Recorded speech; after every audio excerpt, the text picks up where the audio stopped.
Bonsoir les amis, j'espère que vous allez bien. Alors, comme promis, nous nous retrouvons aujourd'hui pour parler de Dali, réalisé par Quentin Dupieux. Alors, voilà, je ne ferai pas l'effort de d'imiter Salvador Dali. Voilà, ben non seulement par respect vis-à-vis de son âme, mais aussi parce que ce serait, enfin, bref, ce ne serait pas bon.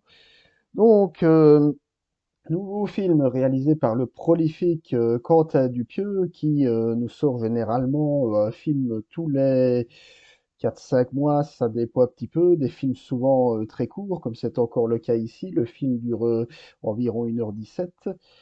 Et donc, pour ce nouveau long métrage, donc, on a au casting en tête d'affiche Anaïs de Moustier, Jonathan Cohen, Édouard Baird, Gilles Lelouch, Pio Marmaille, Didier Flamand.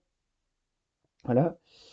Alors le résumé, donc en quelques mots, donc c'est l'histoire de Judith, donc une jeune journaliste qui a pour projet d'interviewer Salvador Dali. Et donc pour ce faire, elle va donc le rencontrer à plusieurs reprises pour un projet de documentaire, mais qui va prendre une tournure de plus en plus complexe et étrange. Voilà, donc vous allez le voir, c'est un petit peu difficile de faire un résumé taillé de ce film. Alors pourquoi est-ce que j'ai voulu le voir? Eh bien parce que, bah, à titre personnel, je suis très client des films de Quentin Dupieux. Voilà, il faut savoir que c'est un auteur qui a, euh, qui a un univers très particulier. Voilà, il fait partie de ces auteurs qui ont leur monde bien à eux. Voilà, donc chez Dupieux, on a à la fois un bon mélange d'absurde, mais vraiment au sens littéral du terme, hein, donc un bon mélange d'absurde, d'humour décalé, parfois même d'humour noir, un ton tragicomique hein, aussi qu'on retrouve dans certains de ses films, notamment Le Dain ou Reality. Le tout avec toujours une critique acerbe ben, d'un certain milieu, soit de la société française, ou alors bah, ici récemment avec Yannick, donc son avant-dernier film en date, et maintenant Dali, on a véritablement une critique acerbe du milieu artistique. Fait, dans le cas de Yannick, c'est plutôt le monde du théâtre qui en prenait pour son grade. Ici, dans Dali, c'est autour du cinéma. Voilà. Donc chez Dupieux, on a toujours voilà cet univers donc poético, absurde, mélancolique, avec toujours en arrière-fond une critique de la société française ou du monde du spectacle. Voilà, c'est selon. Et alors ici, euh, voilà, donc je suis très client de son cinéma. C'est un réalisateur que je trouve bon, qui sait filmer, qui sait également raconter des histoires, même si c'est d'ailleurs en général un reproche qui lui est souvent adressé, c'est de ne pas savoir terminer ses films, hein. Même si je trouvais que la fin de Yannick qui pour moi était, alors je ne l'avais pas mis dans mon top des meilleurs films de l'année, mais c'est un film que j'avais vraiment adoré. Bah, avant tout pour, oui, pour Raphaël Quenard, pour Pio Marmaille, mais aussi parce que là, je trouvais pour le coup la critique du monde du spectacle de Dupieux très aboutie. Voilà. Donc Yannick avait été un gros coup de cœur. Et, euh, et donc, bref, ben, j'avais envie, pour toutes ces raisons, de découvrir ce Dali. Oui, parce qu'en fait, il y a en tout 7 ou 8 A dans le titre. Voilà. Je vais vous expliquer pourquoi ça aussi. Alors, bah, qu'est-ce que j'en ai pensé? Eh bien, je le dis d'entrée de jeu, ce n'est pas, loin de là, le film le plus accessible de Quentin Dupieux. Donc autant ne pas tourner autour du pot. Donc ceux qui sont allergiques au cinéma, passez votre chemin. C'est du Dupieux à 3000%. Et même du Dupieux, je dis qu'il va très très loin dans ses idées. Alors déjà, donc, ben, on retrouve ces thèmes qui lui sont chers, hein. On a, comme je l'ai déjà dit quand même quelques fois, l'absurde. On retrouve également ben, la critique vis-à-vis du monde du spectacle. Bon, ici, vis-à-vis du cinéma, ça aussi, je l'ai dit. Et, Également aussi les limites de la création. Ça, c'est aussi un thème qui revient très régulièrement dans son cinéma, que ce soit dans Reality, dans Loda, dans Yannick aussi, enfin, vraiment dans beaucoup de ses films. Et alors, il y a également aussi la question de la limite de la frontière entre le rêve et la réalité. Voilà.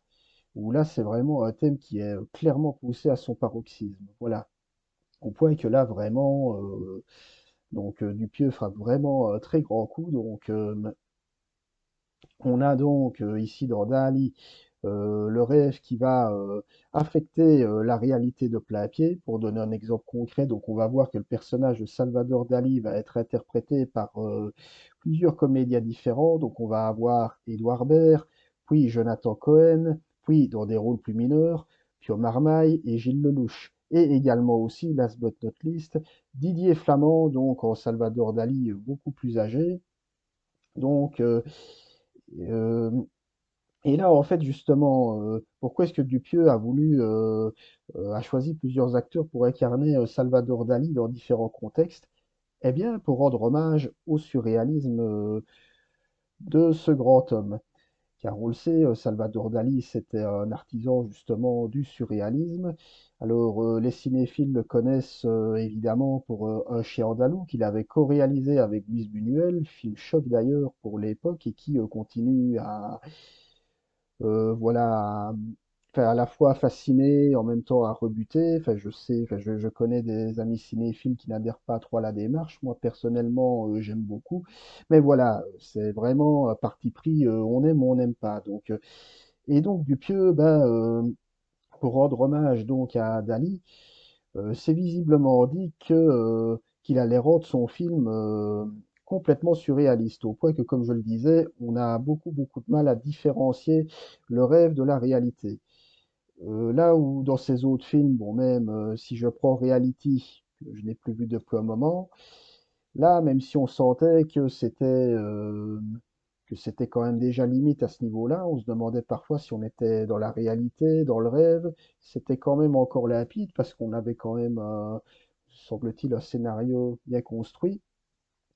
Mais ici, voilà, dans Dali, il part complètement dans son trip, quand je veux dire, le surréalisme plus total. Alors, d'ailleurs, cette transition nous est faite via une idée de mise en scène que moi je trouve à la fois originale et très drôle. Donc, c'est-à-dire qu'on va voir plusieurs personnes assises autour d'une table. Donc, c'est-à-dire qu'on va voir Dali dans cette séquence qui va nous apparaître tour à tour sous les traits de Jonathan Cohen, de Gilles Lelouch, puis de Pio Marmaille. Et on va voir un prêtre qui va raconter plusieurs fois un rêve. Et alors dans ce rêve, c'est assez long à expliquer, mais voilà, je vais faire bref. Donc en gros, il dit que dans son rêve, il a failli se faire tirer dessus par un cow-boy et que justement, il s'est réveillé pile poil à ce moment-là pour se rendre compte que ce n'était qu'un rêve et qu'il n'était pas mort pour de vrai. Et alors, on va se rendre compte qu'après, il va raconter encore la suite de son rêve, mais que, en gros, plus il va raconter des choses, plus on va se rendre compte qu'on est toujours bloqué dans le rêve du prêtre. Et même bien au-delà après, au point que le spectateur va se demander si ce qu'il voit correspond à la réalité, ou alors si on est toujours dans ce rêve qui s'étire et s'étire encore. Voilà. Parce que ce qu'il est important de savoir aussi, c'est qu'il y a voilà, et ça, à ce niveau-là, c'est vrai que c'est un peu, ça pourra en dérouter certains spectateurs. Moi, je trouve que c'était quand même pas toujours très limpide. Donc, on a quand même toute l'histoire qui nous est racontée du point de vue de Judith, donc jouée par Anaïs de Moustier, qui donc va vraiment s'obstiner à avoir absolument Dali euh, comme figure centrale de son documentaire. Et puis alors après, et c'est là que vraiment la frontière est vraiment poreuse, on va voir que c'est elle qui va se faire interroger par Dali, donc les figures vont s'inverser, mais puis on va revenir sur ce fameux prêtre qui raconte encore et toujours son rêve. Donc à ce niveau-là, enfin, c'est pas qu'on décroche de l'histoire, enfin bien que l'histoire en elle-même, vous l'aurez compris, est sujette à pas mal de questionnements. Mais je trouve qu'à ce niveau-là, Dupieux se prend un petit peu les pieds dans le tapis, dans la mesure où ben, on ne sait plus trop finalement qu'est-ce qui arrive à qui, quoi, finalement. Même si, voilà, dès le départ, et ça, à ce niveau-là, c'est vrai que c'est limpide, hein, d'entrée de jeu, on nous dit que voilà, c'est une journaliste qui veut réaliser un documentaire sur Dali, parce que il s'agit de Salvador Dali. Ben, du coup, le film va prendre une tournure surréaliste, jusque-là, pas de problème, mais le souci, c'est que on a l'impression que Dupieux a eu un petit peu du mal à choisir entre soit rester complètement du point de vue de Judith, ou alors continuer, histoire de bien se marrer, à parler encore et toujours du rêve du prêtre qui n'en finit jamais. Et là, je trouve que c'est ben, voilà, un petit peu inégal.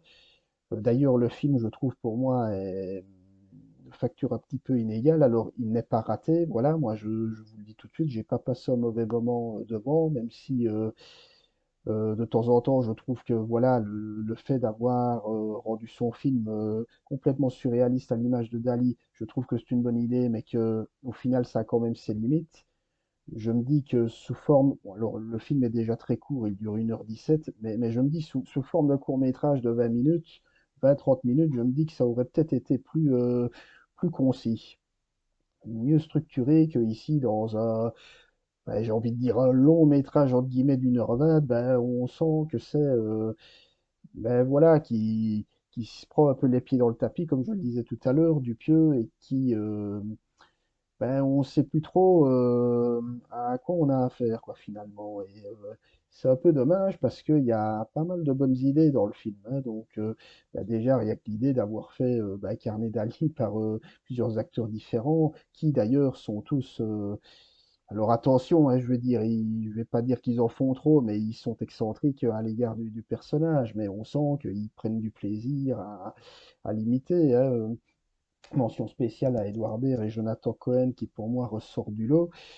Gilles Lelouch et Pio Marmaille, ben là c'est plus, je vais dire, en guest star, j'ai envie de dire. Et même si on sent que Lelouch, ben, à certains moments, il a lui-même envie de se marrer, donc on sent qu'il prend son pied à incarner Dali de cette manière-là. Et alors, ben, mention spéciale aussi à Didier Flamand, qui, lui, pour le coup, est assez touchant en Dali très âgé, comme ça, tout vieux, tout fragile.